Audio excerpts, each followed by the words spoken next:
Good morning. आज हम करेंगे टॉपिक मैग्नेट एंड मैग्नेटिज्म। तो ये भी काफ़ी इंटरेस्टिंग टॉपिक है और क्वेश्चंस डेफिनेटली आते हैं इससे, जेई में भी, नीट में भी। तो देखते हैं क्या आज हम इसमें पढ़ने वाले हैं। तो सबसे पहले हम मैग्नेट की बात करें तो मैग्नेट में क्या होता है कि ऐसा देखा गया कि कुछ बॉडीज ऐसी होती हैं जो इलेक्ट्रिकली न्यूट्रल होने के बाद भी स्ट्रॉन्ग अट्रैक्शन और रिपल्शन के फोर्सेस शो करती हैं। तो जनरली हम जानते हैं कि एक तो ग्रेविटेशनल फोर्स के कारण बॉडी अट्रैक्ट करती हैं, लेकिन वो फोर्स बहुत ही वीक होता है। और दूसरा, इलेक्ट्रिक फोर्सेस के कारण बॉडीज अट्रैक्ट या रिपेल करती हैं, लेकिन उसके लिए बॉडी पे चार्ज होता है, नेट चार्ज होता है।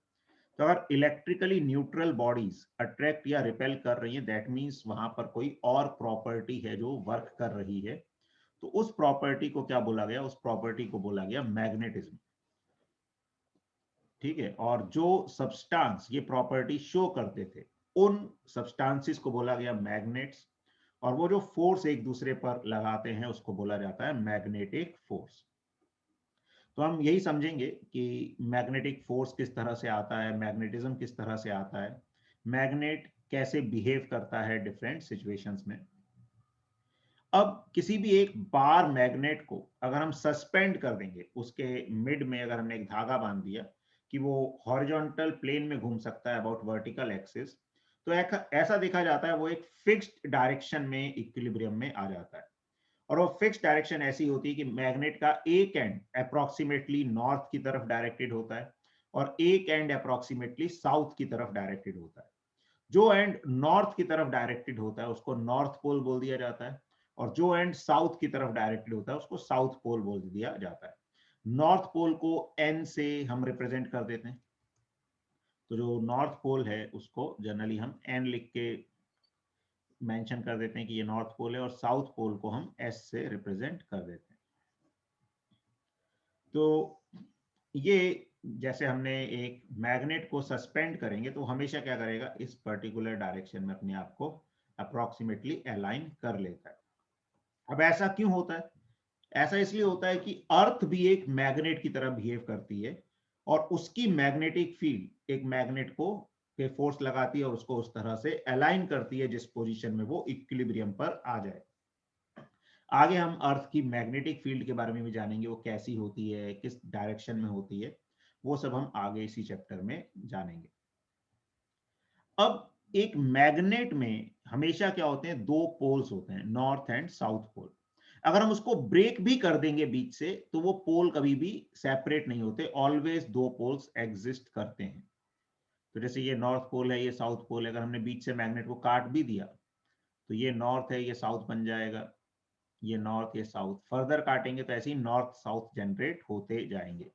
यानी कि हम नॉर्थ और साउथ पोल को कभी भी सेपरेट नहीं कर सकते। और जो मैग्नेट है उसके लाइक पोल्स जो है वो क्या करते हैं, रिपेल करते हैं। इसके दो मैग्नेट्स, अलग अलग मैग्नेट्स की हम बात कर रहे हैं। एक मैग्नेट के लिए नहीं होता कि नॉर्थ और साउथ अट्रैक्ट करके एक दूसरे से जाकर चिपक जाएंगे, ऐसा नहीं। दो अगर सेपरेट मैग्नेट्स हैं तो उनके लाइक पोल्स, नॉर्थ और नॉर्थ रिपेल करते हैं, जैसा कि हमने फिगर 2 में यहाँ पर शो कर रखा है कि north and north pole they are repelling each other. तो लाइक पोल्स क्या करते हैं, रिपेल, और अनलाइक पोल्स जो है वो अट्रैक्ट करते हैं। तो इस तरह से ये हमें आइडिया होना चाहिए। नॉर्थ पोल को हम एक पॉजिटिव पोल की तरह ट्रीट करते हैं, जिसको हम पॉजिटिव मैग्नेटिक चार्ज बोल देते हैं, और उसको प्लस एम से रिप्रेजेंट करते हैं। ठीक है। और जो साउथ पोल है उसको हम एक नेगेटिव पोल की तरह ट्रीट करते हैं। ठीक है, या नेगेटिव मैग्नेटिक चार्ज, और उसको माइनस एम से रिप्रेजेंट कर देते हैं। तो जैसे चार्ज को हम क्यू से रिप्रेजेंट करते हैं, वैसे जो मैग्नेट में पॉजिटिव और नेगेटिव पोल है उनकी एक स्ट्रेंथ की हम बात करते हैं, जिसको पोल स्ट्रेंथ बोला जाता है। उस पोल स्ट्रेंथ को हम डिफाइन करते हैं, किससे डिनोट करते हैं, प्लस एम और माइनस एम। नॉर्थ पोल के लिए प्लस एम और साउथ पोल के लिए माइनस एम, ये उसकी पोल स्ट्रेंथ होती है। पोल स्ट्रेंथ एक स्केलर क्वांटिटी है जो बताती है पोल की स्ट्रेंथ कितनी है। मतलब जैसे एक चार्ज का मैग्नीट्यूड है, वो बताता है कितना स्ट्रॉन्ग चार्ज है। स्ट्रॉन्ग मतलब वो कितना ज्यादा फोर्स लगा सकता है किसी दूसरे चार्ज पे। ऐसी पोल स्ट्रेंथ भी क्या बताती है, मैग्नेट के पोल की स्ट्रेंथ बताती है कि वो कितना ज्यादा मैग्नेटिक इफेक्ट प्रोड्यूस कर सकता है। ठीक है, तो एक मैग्नेट में हमेशा दो पोल्स होते हैं, तो it can be always treated as a dipole. Magnet को हमेशा हम एक डायपोल की तरह ट्रीट कर सकते हैं। जैसे इलेक्ट्रिक डायपोल में माइनस क्यू और प्लस क्यू चार्ज होते थे, ऐसे यहां पर माइनस एम और प्लस एम, ये दो पोल स्ट्रेंथ हो जाएगी। तो similar to electric dipole, electric dipole में हमने देखा था माइनस क्यू प्लस क्यू दो चार्जेस होते हैं। डायपोल मोमेंट नेगेटिव से पॉजिटिव चार्ज की तरफ होता है, और कितना होता है, चार्ज इनटू, मतलब any one of the charge into distance between two charges, उस डिस्टेंस को अगर हम एल मान लें। ऐसे ही मैग्नेट में दो पोल्स होते हैं, प्लस एम माइनस एम। इसमें भी जो मैग्नेटिक डायपोल मोमेंट हम डिफाइन करते हैं उसकी डायरेक्शन माइनस एम से प्लस एम होती है।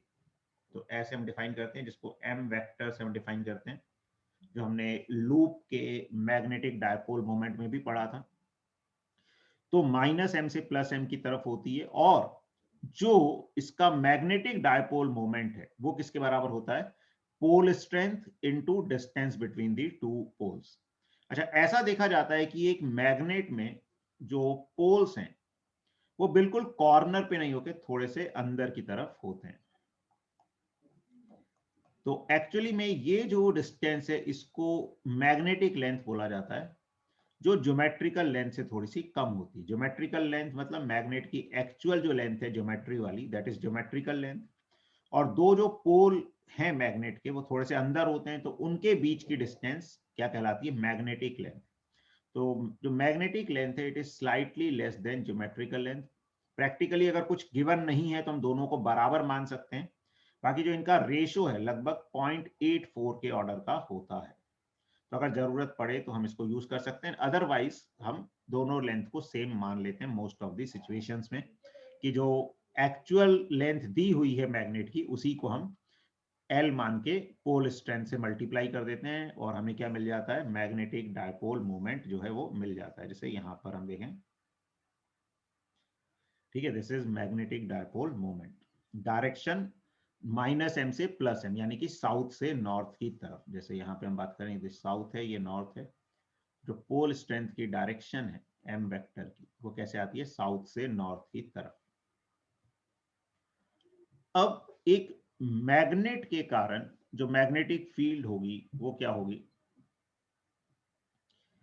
ठीक है, तो magnetic field and strength of magnetic field. तो मैग्नेटिक फील्ड को कैसे डिफाइन किया जाता है, देखो किसी भी फील्ड को कैसे डिफाइन किया जाता है कि किसी ऑब्जेक्ट के आसपास वो पूरा स्पेस या रीजन जिसमें वो दूसरे ऑब्जेक्ट पे फोर्स लगा सकता है। जैसे ग्रेविटेशनल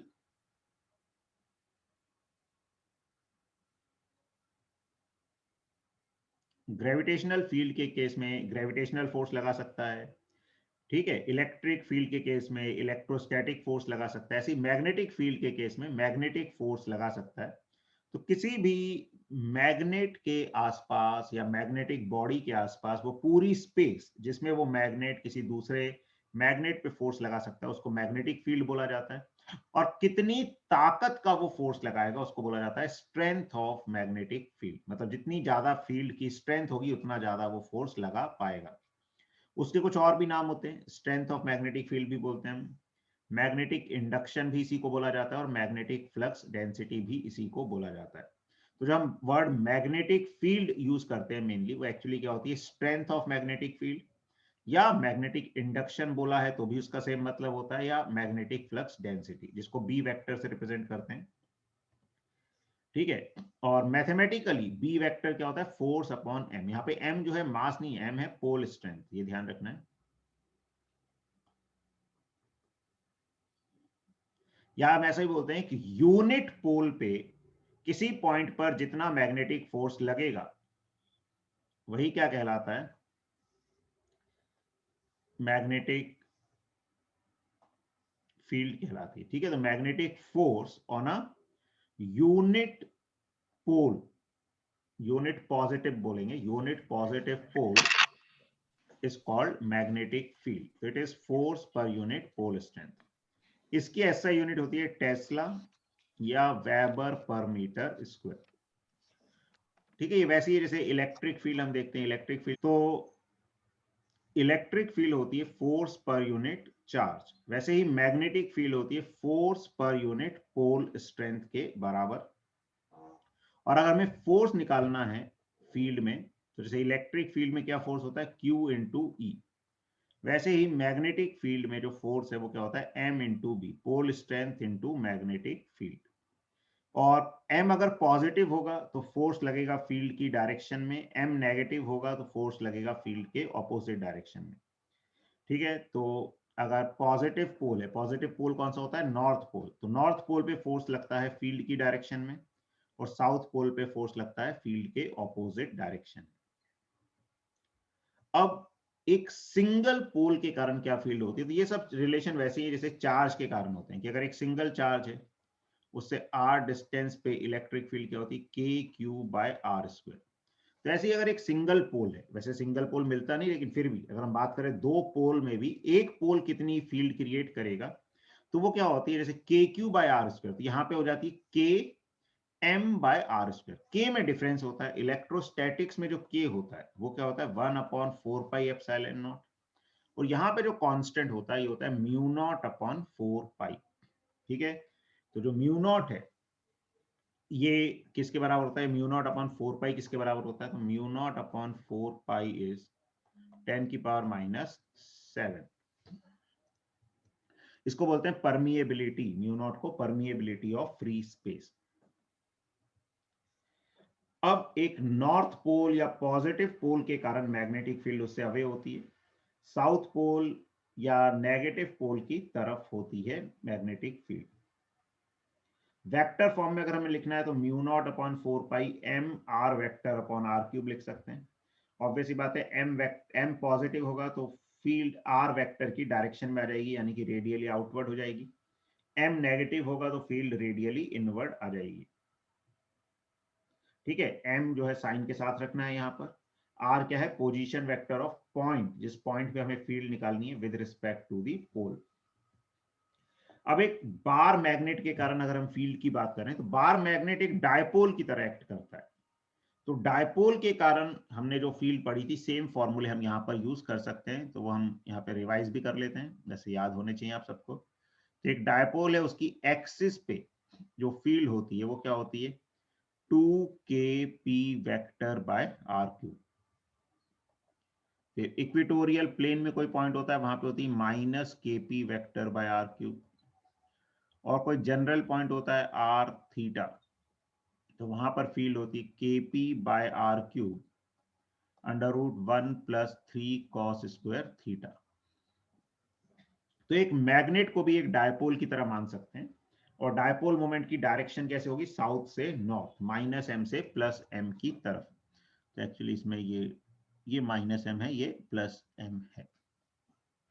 तो एक्सिस के हर पॉइंट पे फील्ड m वेक्टर के पैरेलल होगी, तो एक्सिस पे क्या हो जाएगा, k, यहाँ पर k क्या होता है, म्यू नॉट अपॉन 4π।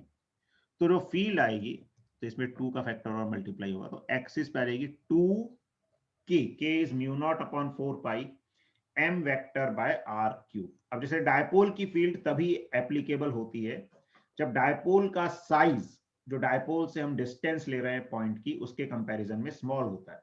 तो यहां पर भी a जो है, a मतलब मैग्नेट की जो लेंथ है बेसिकली, वो r से बहुत कम होनी चाहिए, r जिस पॉइंट पर हम फील्ड देख रहे हैं।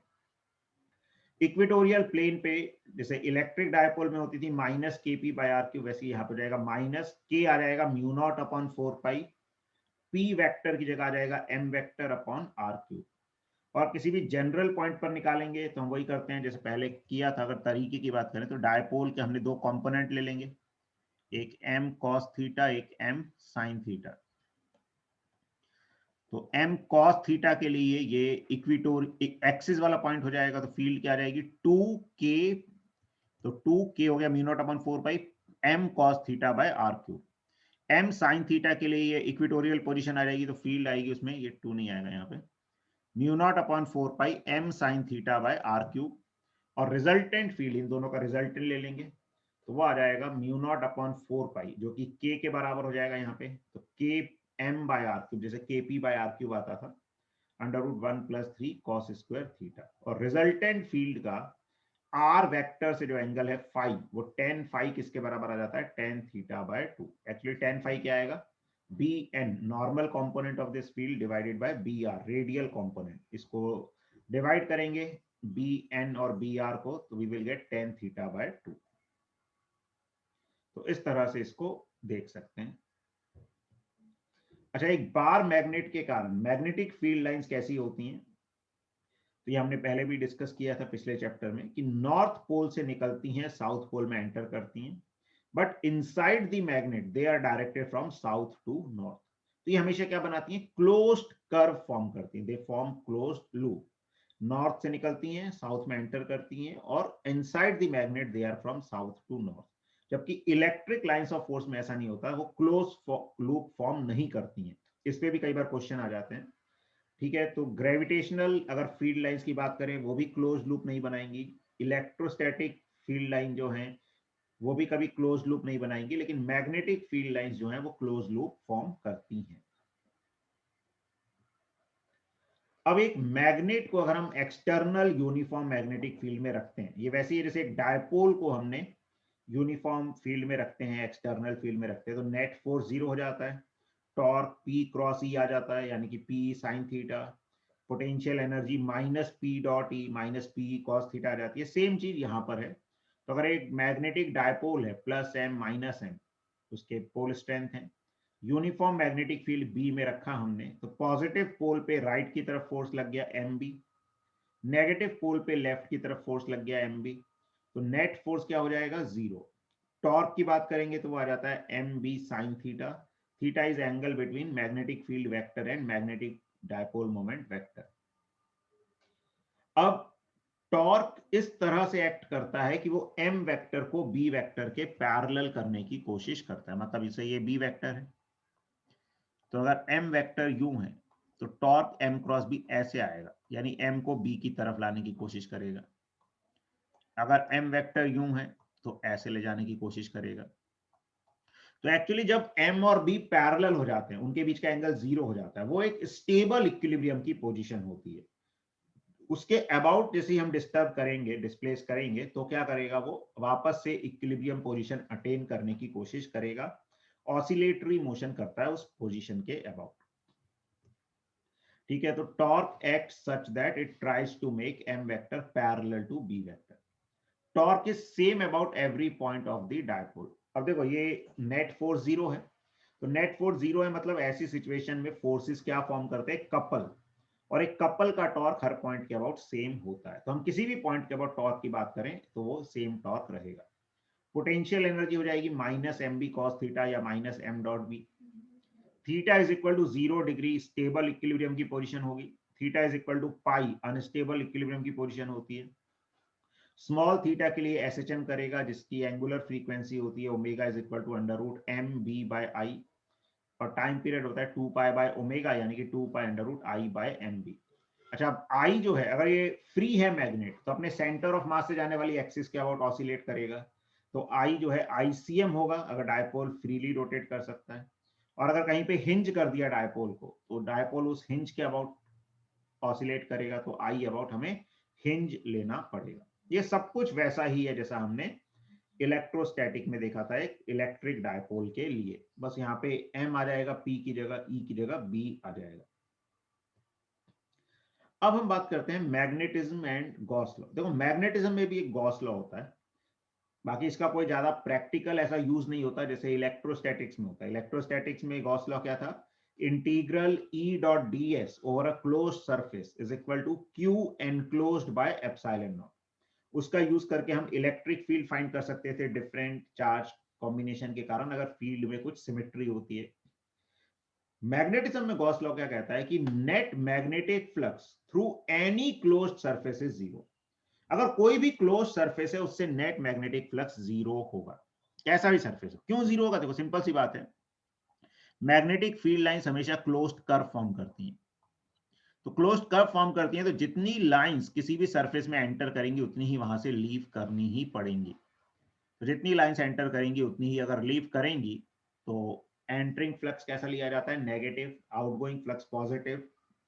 तो जितना नेगेटिव फ्लक्स होगा उतना ही पॉजिटिव फ्लक्स होगा। तो नेट फ्लक्स क्या हो जाएगा, जीरो। तो integral B dot D S is equal to zero over a close surface. ठीक है, क्लोज सरफेस के ऊपर बी डॉट डी एस का इंटीग्रेशन जीरो आएगा। This is Gauss law in magnetism.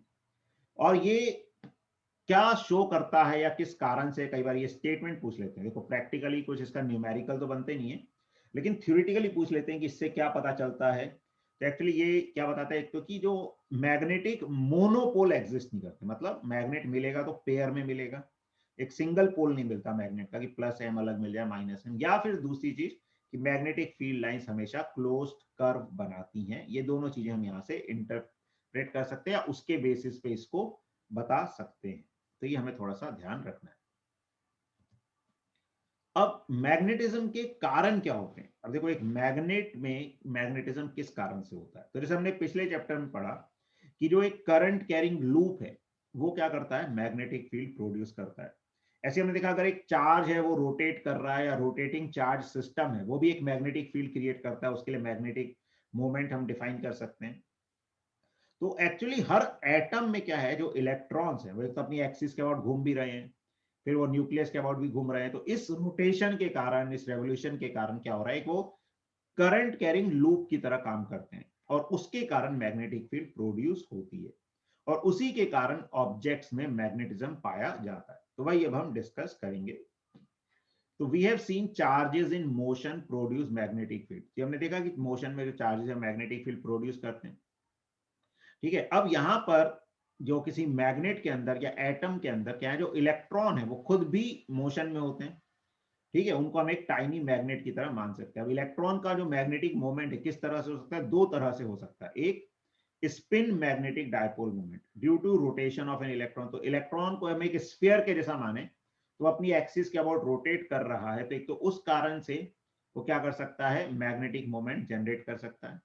और दूसरा orbital magnetic dipole moment due to the revolution of an electron about the nucleus. तो electron nucleus के अबाउट भी revolve करता है, उसके कारण भी वो मैग्नेटिक डायपोल मोमेंट क्रिएट करता है। अब हम बात करते हैं मैग्नेटाइजेशन और इंटेंसिटी ऑफ मैग्नेटाइजेशन। तो अब ये कुछ वर्ड्स हैं जो हमें ध्यान देने, ठीक है, ये कई बार काम आते हैं या इनके क्या सिंबल हैं, क्या मतलब है, उसको हमें ध्यान देने की जरूरत है। तो मैग्नेटाइजेशन क्या कहलाता है, it is the measure of how a material respond when magnetic field is applied. ये थोड़ा सा वैसे ही है जैसे इलेक्ट्रोस्टैटिक में पोलराइजेशन की हम बात करते हैं, मतलब कि इंडक्शन की जिसे हम बात करते हैं। तो क्या होता है, हम एक इलेक्ट्रिक फील्ड में अगर किसी मटेरियल को रख देते हैं तो उसमें चार्जेस इंड्यूस होते हैं और वो क्या करते हैं, एक इलेक्ट्रिक फील्ड जनरेट करते हैं। ऐसे ही किसी मटेरियल को जब मैग्नेटिक फील्ड में रखेंगे तो वो कैसे रिस्पॉन्ड करेगा, उसके अंदर जो मैग्नेटिक फील्ड जनरेट होगी वो किस तरह से आएगी, उसी प्रॉपर्टी को क्या बोला जाता है, मैग्नेटाइजेशन बोला जाता है। ठीक है, तो magnetization is the measure of how a material respond when magnetic field is applied to it. अब इंटेंसिटी ऑफ मैग्नेटाइजेशन क्या है, इंटेंसिटी बेसिकली उसके लिए एक जो हम क्वांटिटेटिव वैल्यू, मतलब एक न्यूमेरिकल टाइप की वैल्यू की बात करें तो ये मैग्नेटाइजेशन तो एक क्या हो गई, जनरल डेफिनेशन हो गई कि मैग्नेटाइजेशन क्या बताता है ब्रॉड तौर पे कि कोई मटेरियल मैग्नेटिक फील्ड में कैसे रिस्पॉन्स करता है। अब उसको अगर हमको मेजर करना है तो उसके लिए हम बात करते हैं इंटेंसिटी ऑफ मैग्नेटाइजेशन। तो when a material is magnetised it develops a net magnetic moment. तो हमने एक्सटर्नल फील्ड में किसी मटेरियल को रखा तो उसके अंदर भी एक क्या होगी, मैग्नेटिक मोमेंट डेवलप होगा। तो the magnetic moment per unit volume is called intensity of magnetization. तो जो मैग्नेटिक मोमेंट जनरेट हुआ, that magnetic moment per unit volume is called intensity of magnetization. तो यहाँ पे हम capital M intensity of magnetization के लिए यूज कर रहे हैं, तो हमने मैग्नेटिक मोमेंट को म्यू से रिप्रेजेंट कर दिया। वैसे हम मैग्नेटिक डायपोल मोमेंट को भी कैपिटल एम से करते हैं, लेकिन यहाँ पे हम कैपिटल एम से डिनोट कर रहे हैं इंटेंसिटी ऑफ मैग्नेटाइजेशन। ठीक है, तो अगर कोई कंफ्यूजन ना हो तो हम इसको ऐसे मार्क कर देते हैं। तो intensity of magnetization is this capital M, this mu is magnetic moment. ठीक है, तो magnetic moment per unit volume, this is called intensity of magnetization. अब ये जो m है एक वेक्टर क्वांटिटी है जिसकी डायमेंशन होती है L इनवर्स इंटू ए और यूनिट होती है एम्पियर मीटर। ए करंट के लिए यूज कर रहे हैं, यहाँ पे आई भी यूज कर सकते हैं। तो एम्पियर और L inverse is metre inverse length के लिए। ठीक है, अब कई बार हम कंफ्यूज होते हैं कि एम की हम यूनिट वगैरह कहां से लेके आए। तो देखो जो मैग्नेटिक डायपोल मोमेंट है,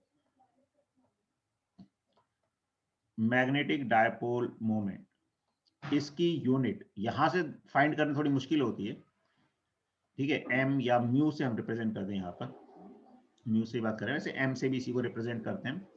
तो म्यू हमने क्या देखा था कि एक लूप के लिए एन आई ए होता है, N number of turns, I current, A area. तो आई हो गया एम्पियर, मतलब यूनिट की अगर हम बात करें तो एम्पियर मीटर स्क्वायर, ये इसकी यूनिट हो जाती है। अब देखो म्यू अपॉन वॉल्यूम करेंगे तो एम्पियर पर मीटर आ जाएगी। ऐसे ही अगर पोल स्ट्रेंथ की यूनिट बतानी है तो पोल स्ट्रेंथ जो है वो क्या हो जाता है, म्यू बाय एल हो जाएगा, क्योंकि magnetic dipole moment is pole strength into L. तो इसकी यूनिट क्या हो जाएगी, एम्पियर मीटर। तो ऐसे हम मैग्नेटिक डायपोल मोमेंट और पोल स्ट्रेंथ की यूनिट आसानी से बता सकते हैं। और एम वेक्टर क्या आया, magnetic dipole moment upon volume, तो ampere metre square upon metre cube, तो एम्पियर पर मीटर ये आ जाएगा। अब देखो क्या है कि मान लो हमने एक एक्सटर्नल फील्ड लगाई बी, ठीक है, बी नॉट, और उसमें जो मैग्नेटिक फील्ड प्रोड्यूस हुई मटेरियल के अंदर वो है बी एम। तो टोटल फील्ड क्या हो जाएगी, इन दोनों का वेक्टर सम। ठीक है, जैसे हम इलेक्ट्रोस्टैटिक्स में भी देखते थे, थोड़ा सा क्या होता है, इलेक्ट्रोस्टैटिक्स ज्यादा पढ़ते तो उससे रिलेट करना आसान हो जाता है, कि हमने जैसे इलेक्ट्रिक फील्ड लगाई एक बाहर से ई, अब इसकी मटेरियल के अंदर कुछ ई डैश फील्ड जनरेट हो गई, तो जो नेट फील्ड आएगी वो उन दोनों का वेक्टर सम आ जाएगी। तो इलेक्ट्रिक फील्ड तो जनरली ऑपोजिट डायरेक्शन में आती है, E minus E dash. Magnetic field same direction में भी आ सकती है, ऑपोजिट में भी आ सकती है, depending on type of material. तो हमने क्या किया, एक्सटर्नल फील्ड लगाई बी नॉट, और मान लो जो फील्ड जनरेट हुई, ठीक है, वो है बी एम। तो नेट फील्ड क्या हो जाएगी, उन दोनों का वेक्टर समेशन हो जाएगी। तो B vector is equal to B naught vector plus B M vector. अभी हम वेक्टर फॉर्म में लिख रहे हैं तो प्लस साइन ही लिखेंगे, अगर सेम डायरेक्शन में तो ऑटोमेटिकली ऐड हो जाएगी, ऑपोजिट में है तो सब्ट्रैक्ट हो जाएगी। अब ये जो बी एम है, इंड्यूस्ड मैग्नेटिक फील्ड, ये किसके बराबर होती है, म्यू नॉट इंटू एम के बराबर हो जाएगी। ठीक है, जो इंड्यूस मैग्नेटिक फील्ड है, एम क्या था, intensity of magnetisation, into mu naught करेंगे तो हमारे पास क्या आ जाएगी, इंड्यूस्ड जो मैग्नेटिक फील्ड इंड्यूस होगी। तो टोटल फील्ड हो जाएगी B naught plus mu naught into M vector. तो ये हमें थोड़ा सा ध्यान रखना है। ठीक है, एम क्या था, इंटेंसिटी ऑफ मैग्नेटाइजेशन, जो क्या थी, जो मैग्नेटिक मोमेंट इंड्यूस होगा, जनरेट होगा, डेवलप होगा, दैट पर यूनिट वॉल्यूम। तो जो फील्ड अब जनरेट होगी उसको हम क्या लिख सकते हैं, म्यू नॉट इंटू एम, और टोटल फील्ड हो जाएगी एक्सटर्नल फील्ड प्लस जो फील्ड इंड्यूस हुई, जनरेट हुई, वो। अब मैग्नेटिक इंटेंसिटी एक क्वांटिटी होती है एच, वो क्या होती है, magnetic intensity is defined as B naught by mu naught. मतलब जो एक्सटर्नल फील्ड हमने लगाई, that field divided by mu naught is called magnetic intensity. अब हमने क्या देखा यहां पर, देखो B is equal to B naught plus mu naught M है, तो B naught is equal to क्या हो जाएगा, बी क्या है, net field, B naught external field, B M जो इंड्यूस हुई फील्ड, और बी इज नेट फील्ड। ठीक है, अब H जो है वो किस पे डिपेंड करता है, एक्सटर्नल फील्ड पे, बी पे, B naught by mu naught, और बी नॉट किसके बराबर है, B minus mu naught M. ठीक है, तो अभी हमने क्या देखा था पहले कि B vector is equal to B naught vector plus mu naught into M vector, और H है B naught by mu naught, तो बी नॉट को रखेंगे B minus mu naught M, by mu naught करेंगे तो आ जाएगा B by mu naught minus M vector. अभी जो H है, इंटेंसिटी या magnetic intensity, H has the same dimension as M, देख भी सकते हो डायमेंशन दोनों सेम होंगे, and is measured in unit of ampere per metre. तो H की भी वही डायमेंशन होंगी जो M की हैं, और यूनिट किसी होगी, एम्पियर पर मीटर। अब जो टोटल मैग्नेटिक फील्ड है उसको हम क्या लिख सकते हैं, तो टोटल मैग्नेटिक फील्ड क्या थी, B naught plus mu naught M, और बी नॉट को देखें तो म्यू नॉट इंटू एच लिख सकते हैं। तो म्यू नॉट इंटू एच रखेंगे तो B vector can be written as mu naught into H plus M. ठीक है, यही चीज हम बात करें तो बी वेक्टर को क्या लिख रहे हैं, B naught is mu naught into H vector plus mu naught into M vector. तो म्यू नॉट कॉमन आ गया, एच प्लस एम ये आ जाएगा हमारे पास। तो ये एक इंपॉर्टेंट रिलेशन है। तो H क्या बता रहा है, बेसिकली एक्सटर्नल फील्ड का इफेक्ट बता रहा है। M जो इंड्यूस हुई फील्ड एक्सटर्नल फील्ड के कारण। अब एक टर्म यूज की जाती है मैग्नेटिक ससेप्टिबिलिटी। तो ये क्या होती है, तो the total magnetic field inside any sample has two parts. वो अभी हमने देखा दो पार्ट्स होते हैं किसी भी, एक एक्सटर्नल और एक जो इंड्यूस हुआ वो। One due to external factors such as current in the solenoid, this is represented as H. The other is due to specific nature of magnetic material, namely M. M can be influenced by external factors. This influence is mathematically expressed as, अब देखो M जो है किसी material पे depend करेगा। हमने same field लगाई तो अलग अलग मटेरियल में अलग अलग तरह का मैग्नेटिक मोमेंट इंड्यूस होगा। तो वो जो M है वो एक्सटर्नल फैक्टर्स से गवर्न होता है, इन्फ्लुएंस होता है। तो उस एक्सटर्नल फैक्टर को हम इससे सिंबल चाई से रिप्रेजेंट कर देते हैं। तो M इज इक्वल टू चाई इंटू एच। तो ये जो है ये क्या कहलाता है, ससेप्टिबिलिटी कहलाती है। तो where X is a dimensionless constant known as magnetic susceptibility. It is a measure of how a magnetic material responds to an external field. ये क्या होता है, बताता है बेसिकली कि कोई मटेरियल एक्सटर्नल फील्ड से कैसे जो है इन्फ्लुएंस होगा, कैसे रिएक्ट करेगा एक्सटर्नल फील्ड में। It is small and positive for materials which are called paramagnetic. अब मटेरियल्स को हम तीन कैटेगरी में डिवाइड कर देते हैं। जिनके लिए ससेप्टिबिलिटी स्मॉल होती है, पॉजिटिव होती है, उनको बोलते हैं पैरामैग्नेटिक सब्सटेंस। कुछ मटेरियल के लिए स्मॉल एंड नेगेटिव होती है, उनको बोला जाता है डायमैग्नेटिक सब्सटेंस। ठीक है। और कुछ के लिए काफी हाई होती है, पॉजिटिव होती है, हाई होती है, उनको बोला जाता है फेरोमैग्नेटिक सब्सटेंस। उसको भी हम आगे पढ़ेंगे। ठीक है। In diamagnetic substance M and H are opposite in direction. तो M और H की डायरेक्शन डायमैग्नेटिक सब्सटेंस में ऑपोजिट होती है, यानी कि वो क्या करेगा, इसीलिए माइनस आता है ससेप्टिबिलिटी, कि वो ऑपोज करेगा एक्सटर्नल फील्ड को या उसको रिपेल करेगा। अब हम इन सब्सटेंसेस के बारे में और थोड़ा सा पढ़ते हैं, जानने की कोशिश करते हैं। तो अच्छा, पहले एक टर्म की हम बात करें, परमिएबिलिटी एंड रिलेटिव परमिएबिलिटी। तो देखो ये चीजें हम यूज करते हैं, कई जगह पर यूज करते हैं, लेकिन ये मतलब क्या होता है एक्चुअली में इसका। तो we have seen that net magnetic field is given by B vector is equal to mu naught into H plus M। हमने देखा अभी कि एक एक्सटर्नल फील्ड का फैक्टर आ रहा है, मतलब एक्सटर्नल फील्ड है म्यू नॉट इनटू H, उससे जो अंदर फील्ड डेवलप हुई होती है म्यू नॉट M वेक्टर। तो जो नेट मैग्नेटिक फील्ड है किसी भी मटेरियल के अंदर वो क्या होती है, mu naught into H vector plus M vector. फिर हमने क्या देखा, M वेक्टर को क्या लिख सकते हैं, ससेप्टिबिलिटी इनटू H वेक्टर। तो H वेक्टर दोनों से कॉमन आ गया, बाहर ले लिया तो अंदर आ गया 1 प्लस ससेप्टिबिलिटी। तो ये जो टर्म है 1 प्लस ससेप्टिबिलिटी, इसको म्यू आर बोल देते हैं। तो magnetic field is mu naught mu R into H vector. ठीक है। तो म्यू आर बेसिकली किस पे डिपेंड कर रहा है, मटेरियल पे डिपेंड कर रहा है, जिसको रिलेटिव परमिएबिलिटी हम बोलते हैं। और इन दोनों के प्रोडक्ट को mu naught into mu R को म्यू से रिप्रेजेंट कर देते हैं। ठीक है। Mu are is 1 plus susceptibility is a dimensionless quantity called the relative magnetic permeability of the substance. Magnetic permeability of the substance, ये म्यू जो है ये एब्सोल्यूट परमिएबिलिटी होती है। ठीक है। इसकी भी डायमेंशन वही होगी जो म्यू नॉट की होगी। म्यू आर जो है ये रिलेटिव परमिएबिलिटी जो है ये डायमेंशनलेस क्वांटिटी होती है, हमने लिखा है यहाँ पर। तो म्यू और म्यू नॉट की सेम डायमेंशन होती है, और mu is equal to mu naught R या mu naught into 1 plus chi. देखो इस पे भी कई बार क्वेश्चन आ जाते हैं, ये थोड़ा सा हमें ध्यान रखना है कि एक तो ये तो पता है हमें, ये इलेक्ट्रोस्टैटिक्स जैसा ही है कि mu is equal to mu naught into mu R, इसमें कोई ज्यादा दिक्कत नहीं होती। लेकिन इंपॉर्टेंट ये कि जो म्यू आर है ये 1 प्लस चाई के बराबर होता है। तो अगर म्यू आर 1 से बड़ा है यानी कि चाई जो है पॉजिटिव होगा।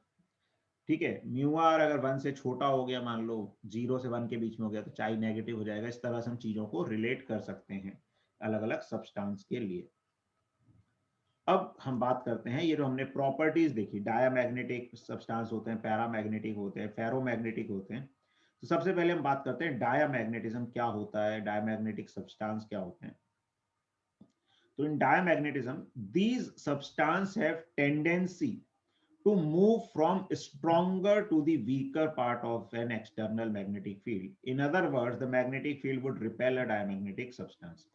तो देखो डायमैग्नेटिक सब्सटेंस जो है वो क्या करता है, मैग्नेटिक फील्ड को रिपेल करता है या उस तरफ जाने की कोशिश करता है जिस तरफ मैग्नेटिक फील्ड कम होती है। तो एक्चुअली डायमैग्नेटिक सब्सटेंस जो है वो क्या करता है, मैग्नेटिक फील्ड को घटा देता है, उसके अंदर जो मैग्नेटिक फील्ड लाइंस है उनको कम कर देता है। इसके एग्जांपल्स हैं bismuth, copper, lead, silicon, nitrogen, water and sodium chloride. ठीक है, अब ये जो डायमैग्नेटिक सब्सटेंस है इनके लिए ससेप्टिबिलिटी नेगेटिव होती है। यही है कि ये अपोज कर रहे हैं एक्सटर्नल फील्ड को, उसके ऑपोजिट डायरेक्शन में फील्ड जनरेट कर रहे हैं, तो जो ससेप्टिबिलिटी है वो नेगेटिव होती है। मैक्सिमम कितनी हो सकती है, -1, -1 से 0 के बीच में होती है। अब जो म्यू आर है, हमने क्या देखा था, mu are is equal to 1 plus susceptibility होता है। तो अगर ससेप्टिबिलिटी -1 हो गई तो ये 0 हो जाएगी, और 0 तक हो सकती है और 0 से कम ही होगी, तो ये म्यू आर रिलेटिव परमिएबिलिटी 0 से 1 के बीच में होता है। अब कई बार क्वेश्चन आ जाते हैं कि म्यू आर 0.5 है, तो बताओ कैसा सब्सटेंस होगा, तो वो डायमैग्नेटिक सब्सटेंस होगा। ठीक है, और म्यू म्यू नॉट से कम हो जाएगा क्योंकि ये म्यू आर का फैक्टर है 1 से छोटा आ रहा है। तो ये हर एक डायमैग्नेटिक सब्सटेंस के लिए ये चीज होगी कि वो मैग्नेटिक फील्ड को रिपेल करेगा, लो मैग्नेटिक, जहां पे मैग्नेटिक लाइंस ऑफ फोर्स कम है उस रीजन में जाने की कोशिश करेगा, यानी कि मैग्नेटिक फील्ड जहां पे ज्यादा है वहां से कम वाली फील्ड की तरफ जाने की कोशिश करता है।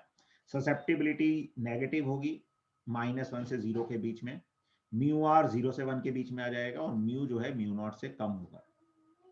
अब इसमें जो सबसे खतरनाक डायमैग्नेटिक होते हैं, एक्सोटिक डायमैग्नेटिक होते हैं, वो होते हैं सुपर कंडक्टर्स। सुपर कंडक्टर्स क्या होते हैं, these are metals cooled to very low temperature. Metals को अगर बहुत कम टेम्परेचर पे हम ले जाएं तो उनकी कंडक्टिविटी बहुत हाई हो जाती है। जैसे हम देखते हैं कंडक्टर में टेम्परेचर बढ़ने पे उसका रेजिस्टेंस बढ़ता है, ऐसे टेम्परेचर कम करने पे रेजिस्टेंस कम होता है, कंडक्टिविटी बढ़ती है। तो अगर हम बहुत ही कम टेम्परेचर पे ले जाते हैं मेटल्स को तो उनकी कंडक्टिविटी बहुत हाई हो जाती है और रेजिस्टेंस ऑलमोस्ट 0 हो जाता है, उनको ही सुपर कंडक्टर्स बोला जाता है। तो सुपर कंडक्टर्स क्या है, these are metals cooled to very low temperatures which exhibits both perfect conductivity and perfect diamagnetism।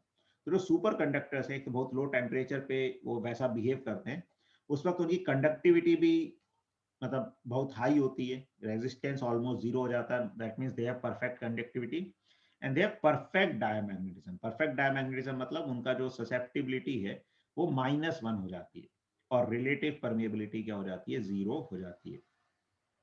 तो super conductor repels a magnet and is repelled by the magnet. अब देखो जितनी ज्यादा डायमैग्नेटिक प्रॉपर्टी है उतना ज्यादा वो मैग्नेटिक फील्ड या मैग्नेट को रिपेल करेगा। तो एक सुपर कंडक्टर क्या होता है, मैग्नेट को रिपेल करता है या मैग्नेट उससे रिपेल होती है। तो the phenomenon of perfect diamagnetism in super conductors is called Meissner effect.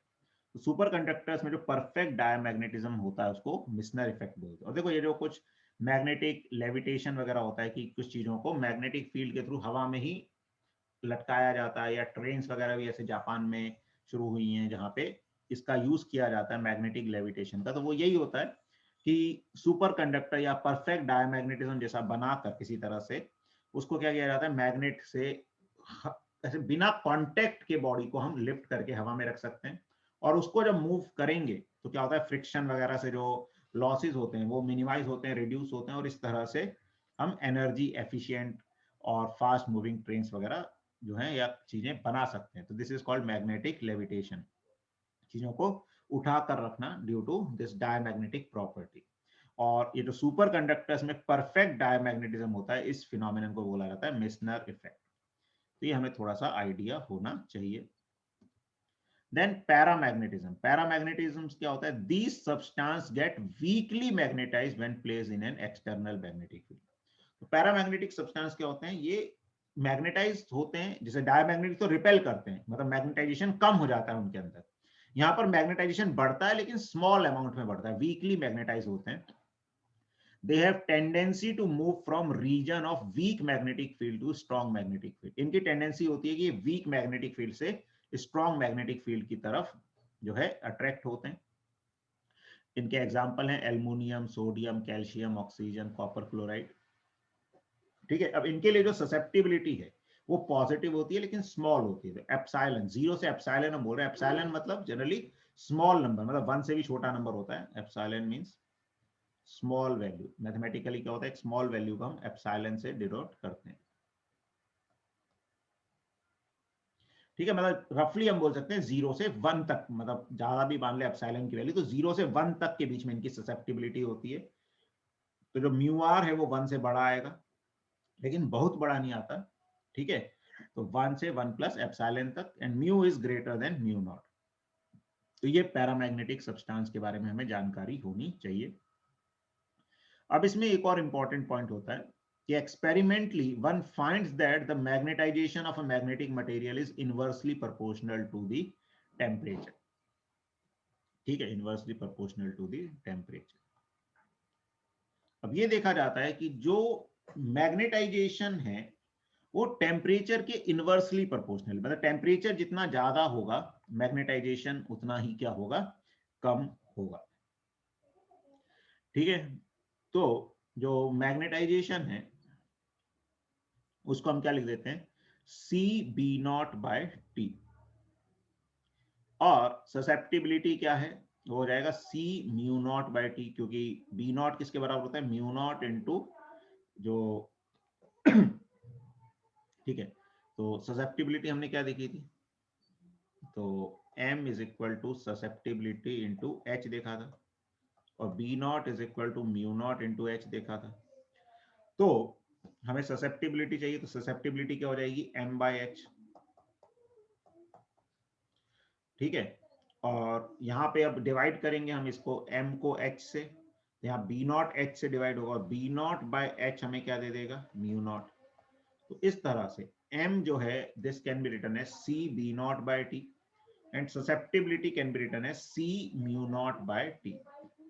This is known as Curie's law, इसको क्यूरीज लॉ बोला जाता है। और जो कांस्टेंट c है इसको बोला जाता है Curie's constant. susceptibility and mu r depend only on the material but also on the temperature। तो एक पैरामैग्नेटिक सब्सटेंस की जब हम बात करते हैं तो जो ससेप्टिबिलिटी और रिलेटिव परमिएबिलिटी है वो मटेरियल पे तो डिपेंड करती ही है, और साथ में किस पे डिपेंड करती है, टेम्परेचर पे डिपेंड करती है। ठीक है, टेम्परेचर जितना ज्यादा करेंगे ऐसी मैग्नेटाइजेशन या ससेप्टिबिलिटी उतनी कम हो जाएगी। ठीक है, तो एज फील्ड इज इंक्रीज्ड, या तो हम फील्ड बढ़ा दें, और temperature is lower, temperature lower कर दें, the magnetization increases until it reaches the saturation value, at which all the dipoles are perfectly aligned with field. Beyond this, Curie's law is no longer valid। देखो क्या हो रहा है कि भाई मान लो एक सब्सटेंस में कुछ डायपोल मोमेंट है जो रैंडमली अलाइन है। ठीक है, हमने एक्सटर्नल फील्ड लगाई, तो क्या होता है, ये डायपोल एक पर्टिकुलर डायरेक्शन में अलाइन होना शुरू हो गए, फील्ड की डायरेक्शन में अपने आप को अलाइन करेंगे मैग्नेटिक डायपोल। अब जैसे जैसे हम फील्ड बढ़ा रहे हैं या टेम्परेचर कम हो रहे हैं, इनका अलाइनमेंट बढ़ता जाएगा। लेकिन एक टाइम ऐसा आएगा जब सारे के सारे अलाइन हो गए, उसके बाद और तो अलाइन हो नहीं सकते। तो क्या होगा, एक पॉइंट ऐसा आएगा कि all dipoles are perfectly aligned with the field. तो उस पॉइंट के बाद क्यूरीज लॉ एप्लीकेबल नहीं होगा, मतलब उसके बाद अगर हम और फील्ड बढ़ाएंगे तो मैग्नेटाइजेशन और नहीं बढ़ेगा, या और टेम्परेचर घटाएंगे तो मैग्नेटाइजेशन और नहीं बढ़ेगा। तो ये भी ध्यान रखना है। ठीक है, तो क्यूरीज लॉ कब तक वैलिड होता है, जब तक कि सारे डायपोल फील्ड की डायरेक्शन में अलाइन नहीं हो जाते हैं। और ये magnetic field external magnetic field के डायरेक्टली प्रोपोर्शनल होता है, टेम्परेचर के इनवर्सली प्रोपोर्शनल होता है। फिर एक प्रॉपर्टी होती है जिसको बोला जाता है फेरोमैग्नेटिज्म। तो फेरोमैग्नेटिज्म क्या होता है, ये सब्सटेंस क्या होते हैं, तो these substances get strongly magnetized when placed in an external magnetic field। देखो पैरामैग्नेटिक सब्सटेंस भी मैग्नेटाइज होते हैं लेकिन वीकली मैग्नेटाइज होते हैं, उसमें कम अमाउंट में मैग्नेटाइजेशन आता है। स्ट्रॉन्ग मैग्नेटाइजेशन जिन सब्सटेंस में आता है उसको क्या बोलते हैं, ferromagnetic substances. They have a strong tendency to move from a region of weak magnetic field to strong magnetic field। इनकी स्ट्रॉन्ग टेंडेंसी होती है वीक मैग्नेटिक फील्ड के रीजन से स्ट्रॉन्ग मैग्नेटिक फील्ड के रीजन में जाने की। पैरामैग्नेटिक की भी होती है लेकिन कम होती है, इनकी स्ट्रॉन्ग होती है। They get strongly attracted to a magnet, ये एक मैग्नेट से स्ट्रांगली अट्रैक्टेड होते हैं। Examples iron, cobalt, nickel, gadolinium etcetera. Their relative magnetic permeability is high. ठीक है, मैग्नेटिक परमिएबिलिटी इनकी काफी हाई होती है। तो इनका भी जो म्यू आर है, जैसे उनके लिए 1 से ज्यादा होता है, तो इसका mu are is generally greater than 1 होता है। तो ससेप्टिबिलिटी मतलब एक्चुअली ससेप्टिबिलिटी भी जो है ग्रेटर देन 1 होती है। Mu are is 1 plus susceptibility, that is also greater than 1।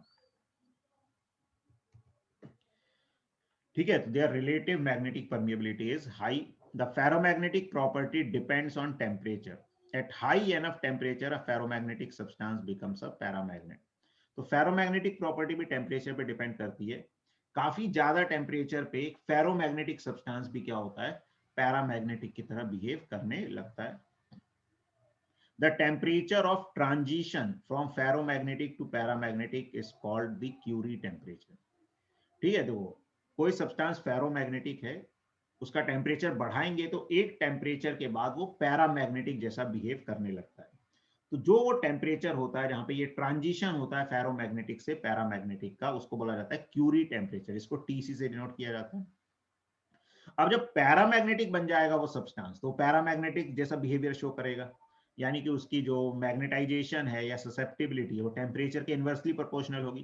तो वही चीज यहां पर एप्लीकेबल होती है। The susceptibility above the Curie temperature that is in the paramagnetic phase is described by susceptibility is equal to C upon T minus TC। मतलब TC जो transition temperature है, क्यूरी टेम्परेचर है, जब तक तो वो क्या था फेरोमैग्नेटिक, उसके ऊपर वो क्या बना पैरामैग्नेटिक।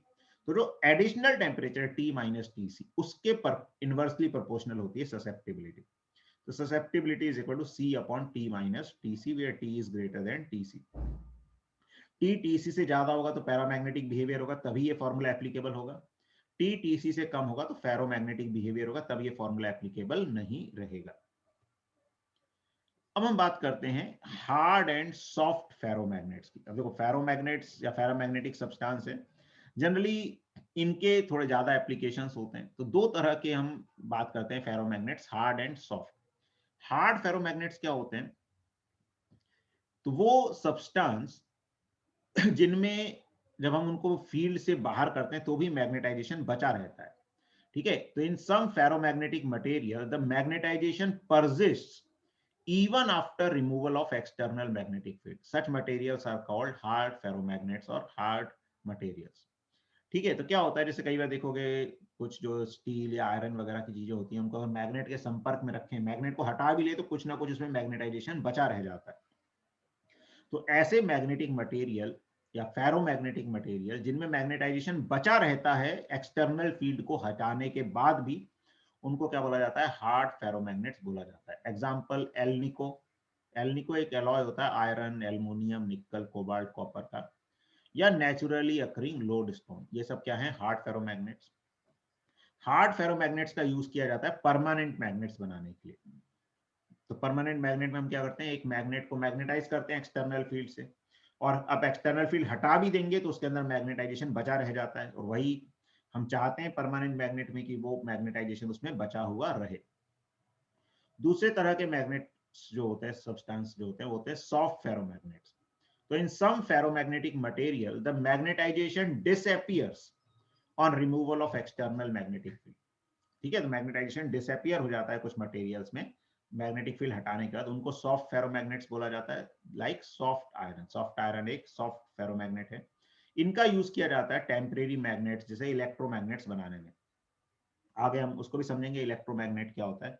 बाकी इलेक्ट्रोमैग्नेट क्या होता है बेसिकली, जैसे हम क्या करते हैं कि चाहते हैं कि कोई सब्सटेंस मैग्नेट की तरह बिहेव करे थोड़े समय के लिए, फिर वो बिहेव करना बंद कर दे। तो ऐसे इलेक्ट्रोमैग्नेट जनरली, जैसे हमको कोई आयरन का मटेरियल एक जगह से सेलेक्ट करके दूसरी जगह ले जाना है, तो हमने इलेक्ट्रोमैग्नेट का यूज करेंगे। हमने पहले उसमें क्या किया, फील्ड से उसको मैग्नेटाइज किया, उसमें मैग्नेटिक बिहेवियर आया, उससे आयरन की चीजें चिपक गई, हम उसको दूसरी जगह ले गए, वहां पे हमने मैग्नेटिक फील्ड ऑफ की एक्सटर्नल, तो उसका भी मैग्नेटाइजेशन खत्म हो गया और वो चीजें उससे अलग हो गई। ठीक है, तो ये इलेक्ट्रोमैग्नेट होता है। आगे हम उसको भी थोड़ा सा समझेंगे। तो behaviour of field line in material. तो फील्ड लाइन का मटेरियल क्या होता है, तो देखो अगर एक नॉर्मल मटेरियल, नॉर्मल मतलब कुछ नहीं होता है, कुछ ना कुछ तो होगा ही वो, लेकिन अगर हम बात करें कि ना डायमैग्नेटिक है, ना पैरामैग्नेटिक, ना फेरोमैग्नेटिक, तो जैसी फील्ड बाहर है वैसी ही फील्ड अंदर आएगी उस मटेरियल के।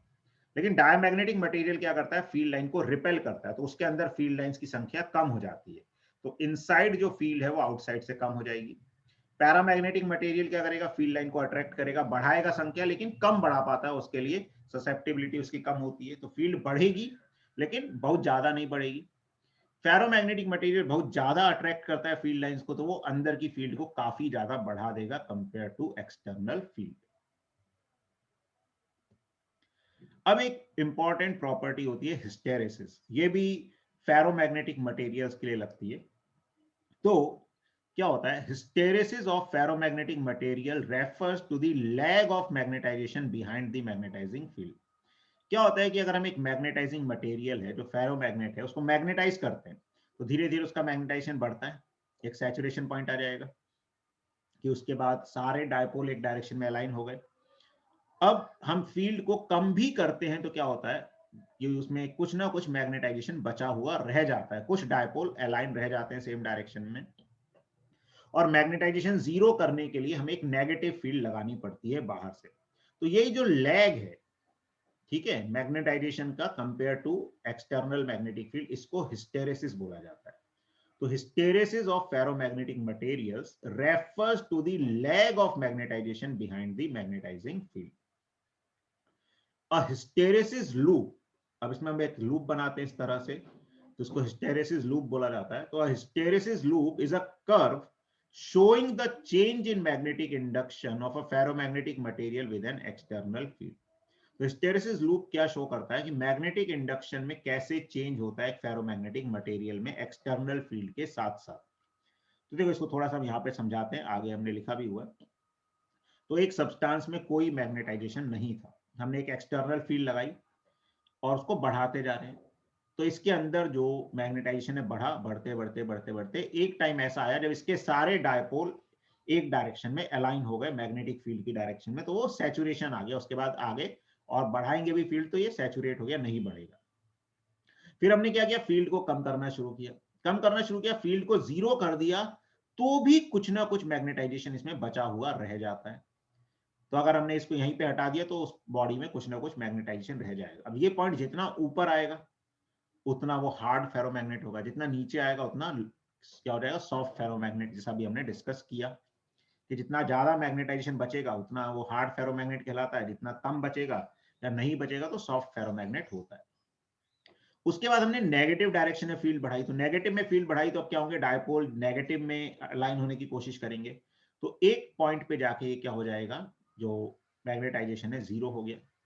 और अगर हम फील्ड और बढ़ाते जाएंगे तो ये नेगेटिव में फिर अपने आप को अलाइन करने लगेगा। अब नेगेटिव में एक सैचुरेशन वैल्यू आ जाएगी, फिर वहां से नेगेटिव फील्ड को कम करेंगे तो वापस से क्या आएगा, जब एक्सटर्नल फील्ड जीरो हो गई तो इसमें नेगेटिव डायरेक्शन में कुछ मैग्नेटाइजेशन बचा हुआ रह जाएगा।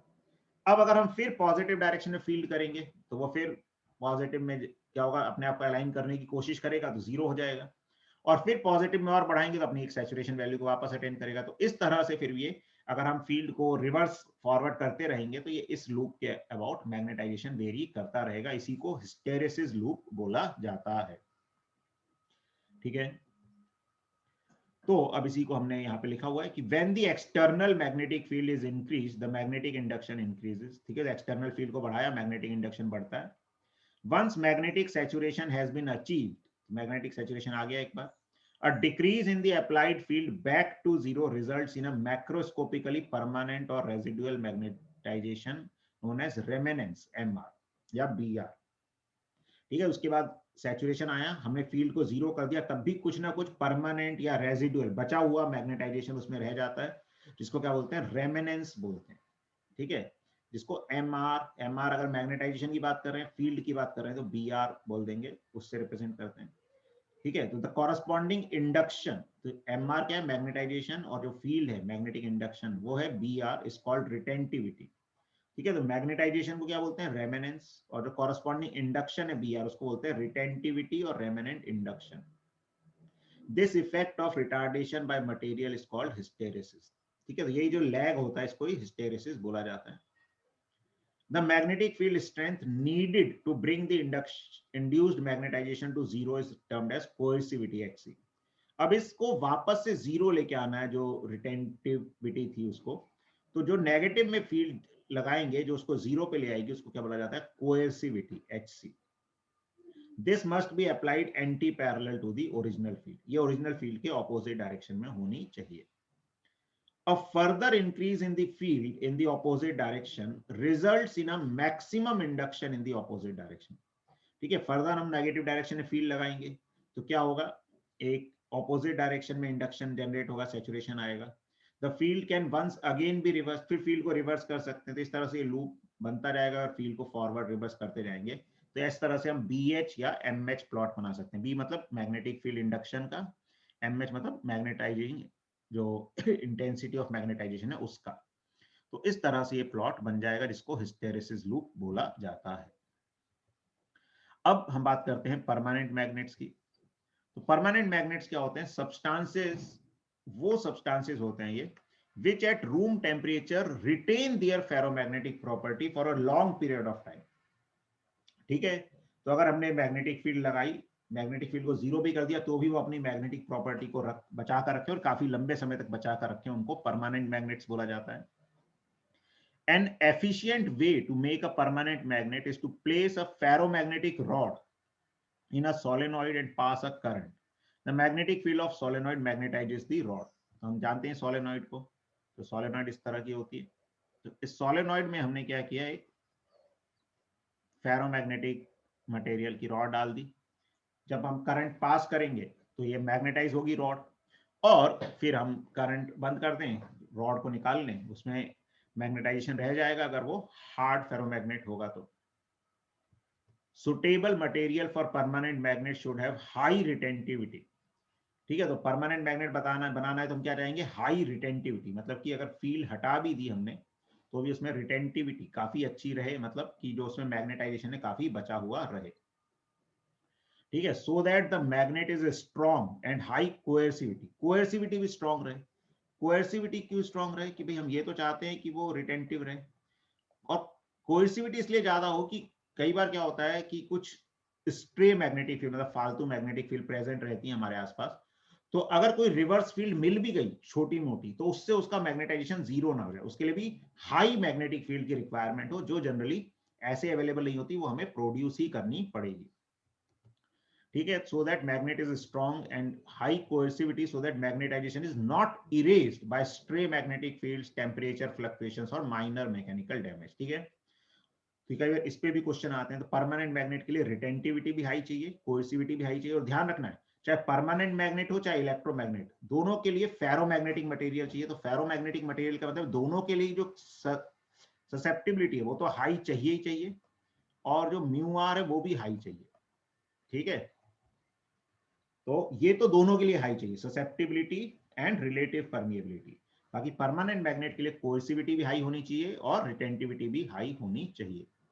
Further the material should be high permeability, वही हम बात करें, परमिएबिलिटी हाई होनी चाहिए, दोनों के लिए होनी चाहिए, परमानेंट के लिए भी इलेक्ट्रोमैग्नेट के लिए भी. इसमें हम कई बार कंफ्यूज हो जाते हैं, ये परमिएबिलिटी या ससेप्टिबिलिटी दोनों के लिए हाई चाहिए, क्योंकि फेरोमैग्नेटिक सब्सटेंस से बनते हैं दोनों, और फेरोमैग्नेटिक सब्सटेंस मींस ससेप्टिबिलिटी भी हाई और परमिएबिलिटी भी हाई.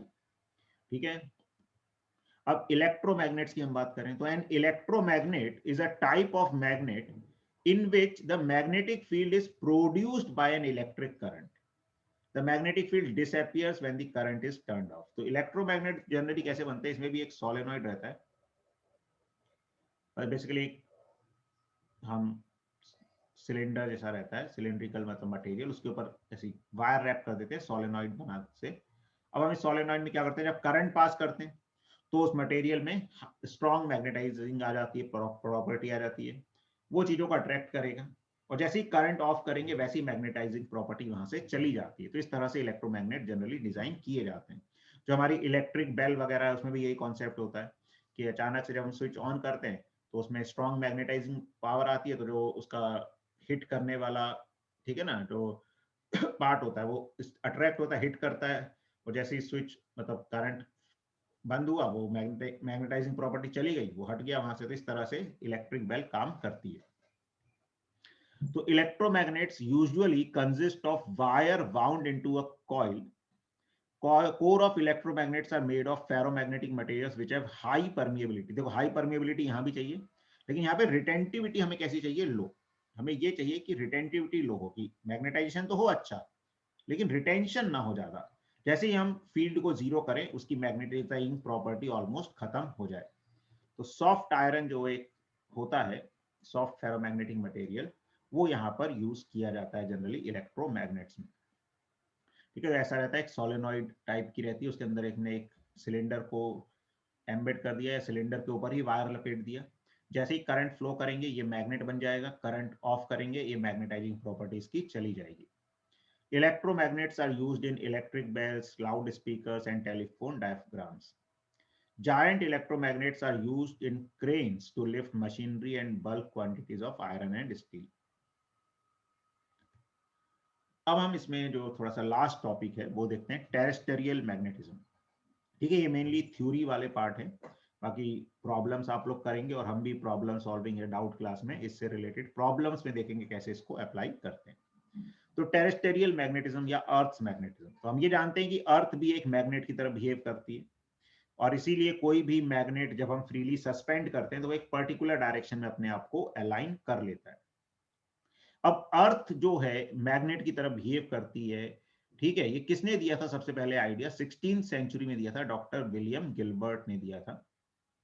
अच्छा, ऐसा देखा गया कि जो अर्थ है एक मैग्नेटिक डायपोल की तरह तो बिहेव करती है, लेकिन एग्जैक्ट जो अर्थ का मैग्नेटिक, अगर हम एक डायपोल की तरह देखें, वो अर्थ की एक्सिस ऑफ रोटेशन के अलाउंग नहीं होता, उधर से थोड़ा सा डेविएटेड होता है। वैसे तो यहाँ पे फिगर बना हुआ है, लेकिन फिर भी मैं एक बार यहाँ पे बना के बताता हूँ। ये अर्थ की ज्योग्राफिकल एक्सिस है जिसके अबाउट अर्थ घूमती है। तो अर्थ को अगर हम एक मैग्नेट की तरह माने कि अर्थ भी एक जायंट मैग्नेट है, तो उसका जो मैग्नेटिक डायपोल मोमेंट वाली एक्सिस है, मैग्नेटिक एक्सिस है, वो थोड़ी सी इंक्लाइंड होती है। लगभग कितने एंगल पे इंक्लाइंड होती है? 11.5 डिग्री के एंगल पे इंक्लाइंड होती है। ठीक है, और ध्यान रखना है जहां अर्थ का नॉर्थ पोल होता है वहां मैग्नेटिक साउथ पोल होता है, और जहां अर्थ का साउथ पोल होता है वहां पे नॉर्थ पोल होता है मैग्नेटिक। इसीलिए क्या होता है, जब हम एक मैग्नेट को फ्रीली सस्पेंड करते हैं तो नॉर्थ पोल नॉर्थ की तरफ डायरेक्टेड करता है। कौन से नॉर्थ की तरफ? ज्योग्राफिकल नॉर्थ की तरफ, क्योंकि वो ज्योग्राफिकल नॉर्थ की तरफ क्या होता है? मैग्नेटिक साउथ, और साउथ और नॉर्थ पोल आपस में अट्रैक्ट करेंगे मैग्नेट के, और जो साउथ पोल है मैग्नेट का वो ज्योग्राफिकल साउथ की तरफ अपने आप को अलाइन करता है, जबकि उस तरफ क्या होता है? मैग्नेटिक नॉर्थ होता है। ठीक है, तो कई बार यही कंफ्यूजन रहता है कि हमें लगता है साउथ पोल नॉर्थ की तरफ होना चाहिए, तो वो इसलिए है कि जिस तरफ मैग्नेटिक साउथ है उस तरफ ज्योग्राफिकल नॉर्थ होता है। तो अर्थ मैग्नेट का north pole geographical north pole की तरफ डायरेक्टेड करता है, जिस तरफ साउथ पोल होता है मैग्नेटिक। जब भी हम लेकिन नॉर्थ और साउथ की बात करते हैं तो हम ज्योग्राफिकल नॉर्थ और साउथ की बात कर रहे होते हैं, तो इसलिए हम सीधे ही बोलते हैं कि north pole will be directed towards north, south pole will be directed towards south. ठीक है, अब अर्थ की अगर हम मैग्नेटिक लाइन ऑफ फोर्स देखें तो जैसे किसी भी मैग्नेट की होती है, मैग्नेटिक नॉर्थ से निकलेगी, साउथ में एंटर करेगी, और इनसाइड द मैग्नेट साउथ से नॉर्थ की तरफ होगी। ठीक है, तो ये देखेंगे जो पोल्स हैं वहां पे लगभग वर्टिकल होंगी, परपेंडिकुलर टाइप की होंगी, और इक्वेटर के आसपास लगभग सरफेस के पैरेलल होंगी। अब इसमें भी जैसे जो अर्थ का इक्वेटर है वो होता है वो प्लेन जो नॉर्थ और साउथ को जोड़ने वाली एक्सिस को बाइसेक्ट करता है, वो इक्वेटर होता है। ऐसे ही मैग्नेटिक जो एक्सिस है उसको बाइसेक्ट करने वाला जो प्लेन है वो क्या कहलाता है? वो मैग्नेटिक इक्वेटर कहलाता है। ठीक है, तो यही कुछ इसमें अब पॉइंट्स हैं जो हम आगे देखने वाले हैं। तो सम इंपॉर्टेंट टर्म्स, पहली बात, the magnetic meridian at a place is not a line but a vertical plane passing through the axis of a freely suspended magnet.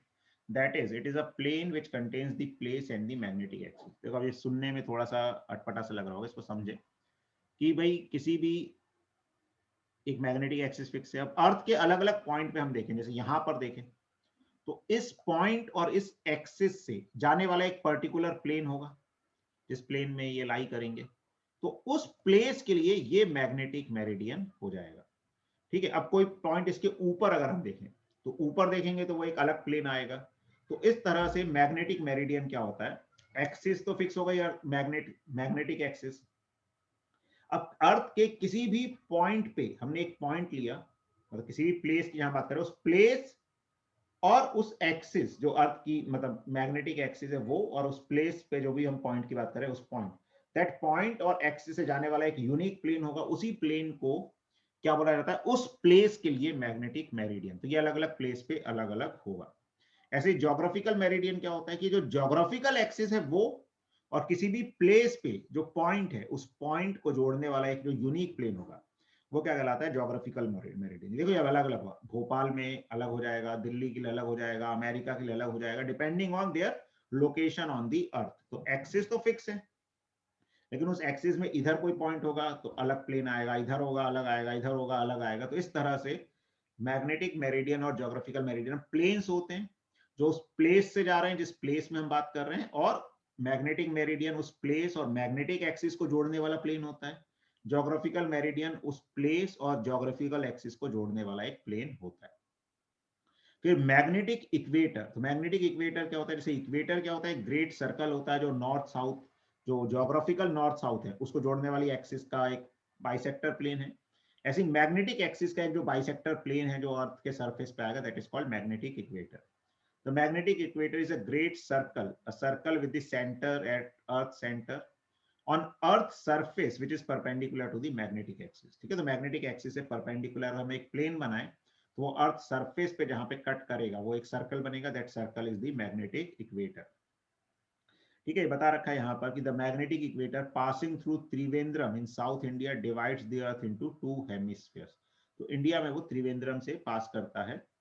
The hemisphere containing south polarity of earth magnetism is called northern hemisphere. तो ये वही चीज है कि जहाँ पे magnet का south होता है वो नदर्न हेमिस्फीयर होता है, और मैग्नेट का जहाँ पे साउथ होता है, नॉर्थ होता है, वो सदर्न हेमिस्फीयर होता है।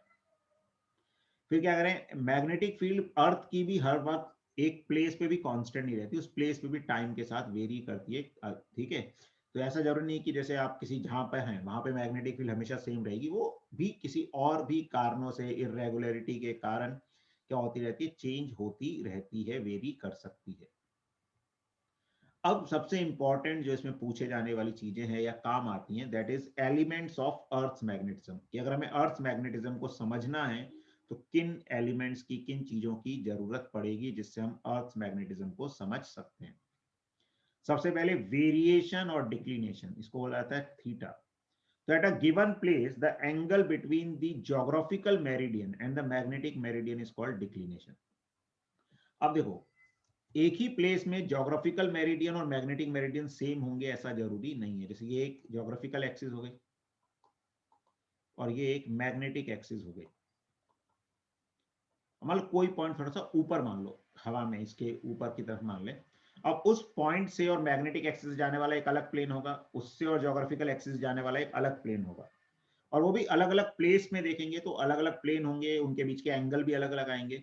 तो किसी पर्टिकुलर प्लेस पे, एट ए गिवन प्लेस, जो मैग्नेटिक मेरिडियन और ज्योग्राफिकल मेरिडियन है, दो प्लेन्स है, उनके बीच का जो एंगल है वो क्या कहलाता है, वेरिएशन या डिक्लिनेशन कहलाता है।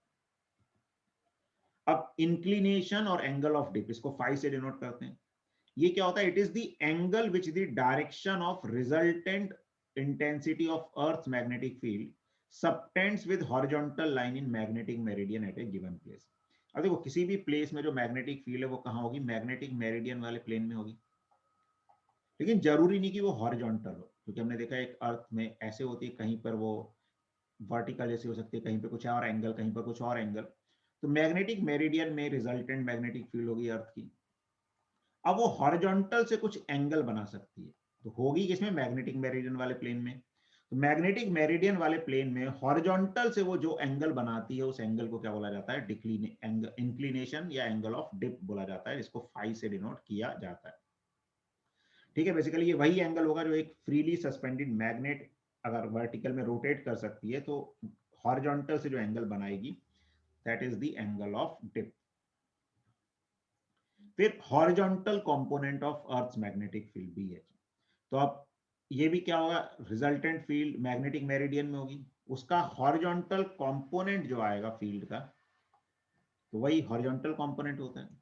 तो at a given place it is defined as the component of earth's magnetic field along the horizontal in the magnetic meridian. It is represented by BH and is measured with the help of a vibration or deflection magnetometer. ठीक है, तो अब देखो हमें क्या होता है, अगर थीटा पता चल गया, फाई पता चल गया और बी एच पता चल गया। बी एच पता चल गया तो हम रिजल्टेंट फील्ड बता सकते हैं, वर्टिकल कंपोनेंट, सब चीजें बता सकते हैं। तो यही कह रहे हैं, at a place magnetic field of earth is B I and the angle of dip phi, then, तो ये नेट फील्ड है अगर बी आई, ठीक है, तो एंगल ऑफ डिप पता है, तो बी एच क्या हो जाएगा, बी आई कॉस फाई। अब एक्चुअली हम क्या होता है, बी एच मेजर कर लेते हैं, फाई मेजर कर लेते हैं, तो यहाँ से हमारे पास नेट फील्ड आ जाएगी। नेट फील्ड आ गई तो वर्टिकल कंपोनेंट निकाल सकते हैं बी आई साइन फाई करके, ठीक है, सिंपल। जो कंपोनेंट हम देखते हैं तो बी रिजल्टेंट का ये वाला कंपोनेंट बी एच वाला बी आई कॉस फाई आ जाएगा, वर्टिकल वाला बी एच साइन फाई आ जाएगा। टेन फाई की बात करेंगे तो B V by B H आ जाएगा। अगर बी वी और बी एच पता चल गया तो वहां से भी रिजल्टेंट फील्ड को under root B V square plus B H square लिख सकते हैं। तो इस तरह से हम अर्थ के मैग्नेटिज्म को स्टडी कर सकते हैं। तो ये पूरा हमें पता होना चाहिए मैग्नेट और मैग्नेटिज्म वाले चैप्टर में। एक और चीज थोड़ी सी ध्यान रखना है, जो हिस्टेरेसिस लूप होता है उसका एरिया, जैसे हिस्टेरेसिस में क्या होता है, एनर्जी लॉस होती है जब मैग्नेटिक डायपोल अपने आप को अलाइन करते हैं। तो हिस्टेरेसिस लूप का जो एरिया है वो हमें क्या देता है, एनर्जी जो लॉस होगी उस प्रोसेस में, ठीक है। तो ये मैग्नेटिक जो प्रॉपर्टीज हैं, जो मैग्नेटिक एलिमेंट्स हैं, इन सब के बारे में हमें नॉलेज होनी चाहिए। तो आज का ये हमारा चैप्टर यहीं पे कंप्लीट हो गया। तो ये पूरा थ्योरी पार्ट हमने डिस्कस कर लिया है, ठीक है। अब इसकी आप प्रैक्टिस करें, और हम भी जब प्रैक्टिस करेंगे तो उसमें देखेंगे कैसे जो डिफरेंट कॉन्सेप्ट्स हैं उन पे क्वेश्चंस बन सकते हैं और कैसे उनको सॉल्व किया जाता है।